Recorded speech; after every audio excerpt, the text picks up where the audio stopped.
Hello, my name is Jason, and I'm going to be talking about The Last Apprentice, Revenge of the Witch by Joseph Delaney.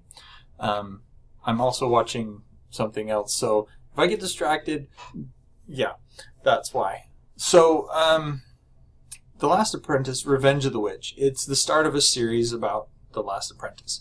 And as you can see on the cover there, it says, soon to be a major motion picture called The Seventh Son.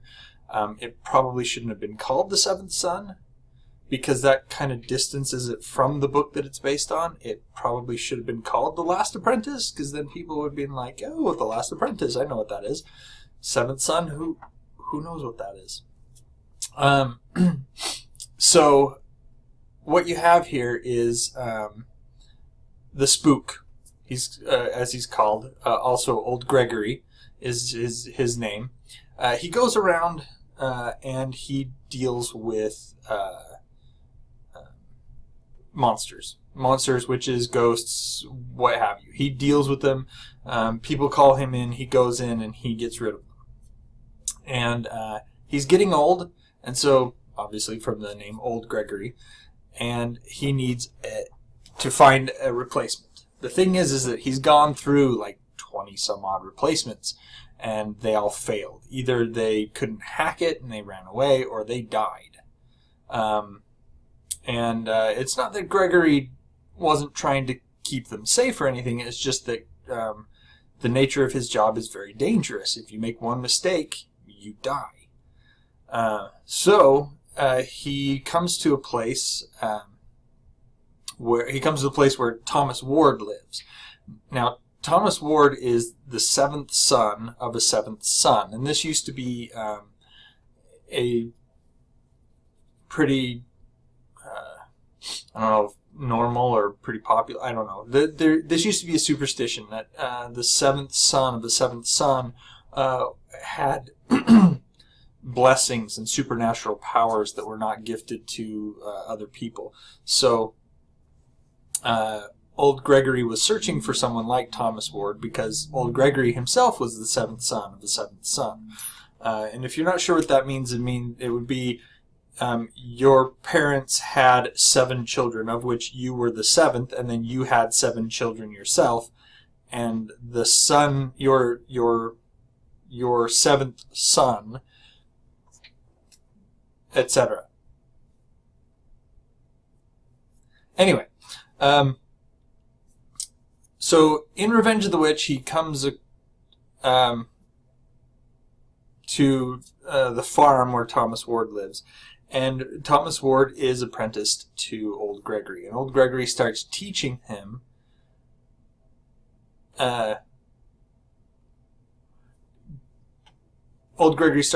Thomas how to deal with spooks and witches, and he's supposed to learn how to do the things that Old Gregory knows how to do. The thing is that there are some things...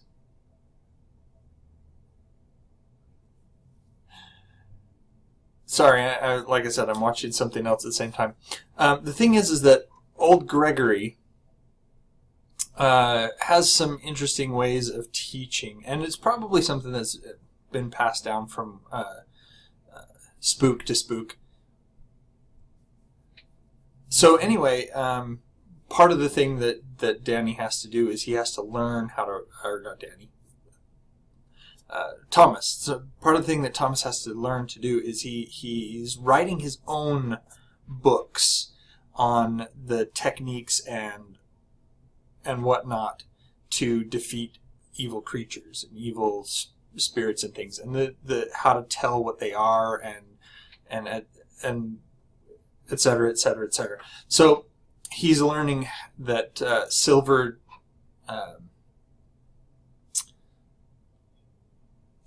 does certain things and certain herbs and all that other stuff.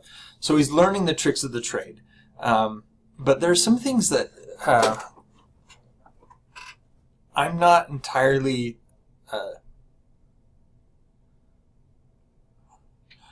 I was not very impressed with the Revenge of the Witch.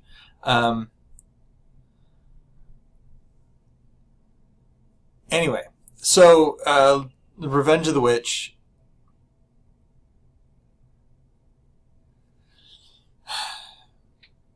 So, the reason it's called The Revenge of the Witch is because one of the things that they do with witches is they bury them in pits.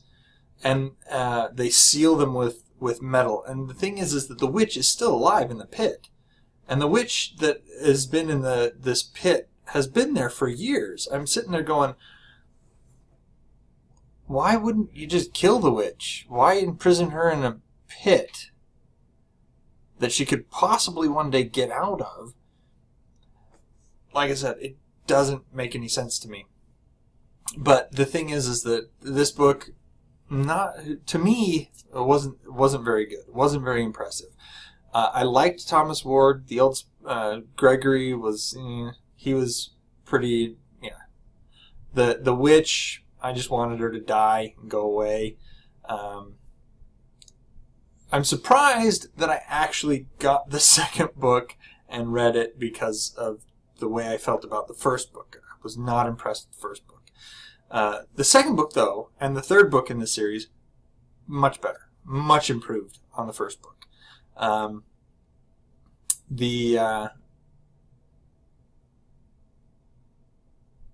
don't know. It's hard to explain. I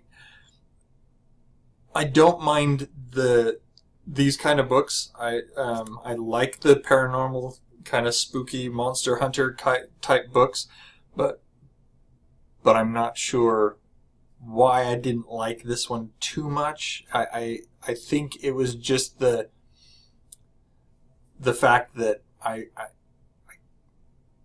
don't like the way they were dealing with the witches. I think that might be the biggest reason for it. It just confused me as to why on earth you would make it so the witch could one day come back. And, this is called Revenge of the Witch, so you know that the witch is coming back. So why on earth would you make it so that the witch could come back? Eliminate the witch completely. Get rid of her. Make it so that she is no longer... But the thing is that a lot of the things in this book, a lot of the ways that they deal with monsters, are not...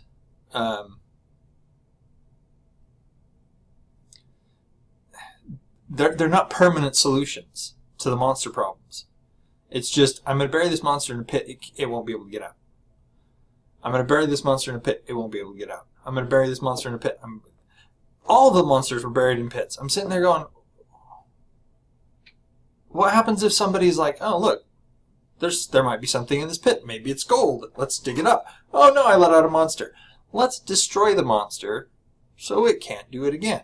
Anyway. Like I said, not very impressed with the first book, but I had the second and third books on my bookshelf as well, so I read them, and I felt that the story did improve after the first book. Don't go see the movie. The movie was terrible. It wasn't terrible. It just wasn't very good. One of the bridges... was played Old Gregory. I forget which one.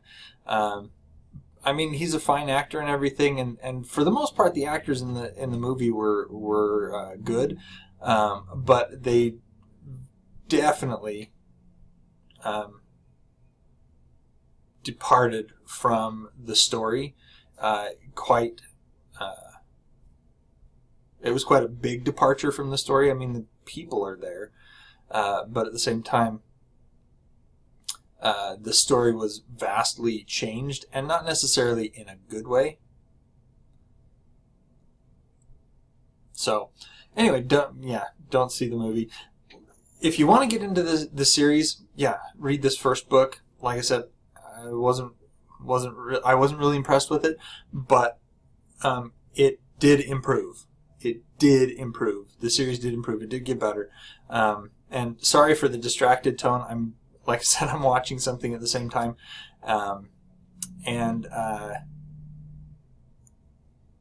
they're doing the Gearbox right now is doing their PAX presentation, and I'm a huge Borderlands fan. So, anyway, if you have any questions or comments about The Last Apprentice, let me know if you liked it or hated it, or what your thoughts on it were. And if you want to hit me up on any other questions, let me know. As always, like, subscribe, and turn on the notifications. And until next time, enjoy what you're reading.